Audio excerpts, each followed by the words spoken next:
హఠాత్తుగా అంతే. కాబట్టి దేవుని విషయంలో చాలా జాగ్రత్తగా మనము ఉండాలి, జాగ్రత్తగా ఉండాలి.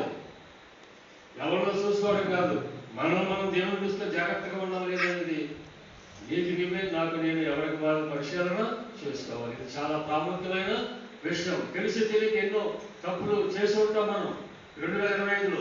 వాటన్నిటిని కూడా మనం ఏం చేయాలంటే దేవుని పాదాల దగ్గర ఒప్పుకొని కన్నీరు విడిచి పశ్చాత్తాప హృదయంతో కాబట్టి మనం దేవుని దగ్గర ఒప్పుకొని 2025లో దేవుని కనికరాన్ని మనం పొందాలా. దేవుని స్తోత్రం, హల్లెలూయా, ప్రభువుకు మహిమ కలుగును గాక. రెండవదిగా మనం చూస్తే కృతజ్ఞత కలిగి ఉండాలి. రెండవది చెప్పండి, కృతజ్ఞత కలిగి ఉండాలి. కీర్తన గ్రంథం 103 మొదటి నుంచి.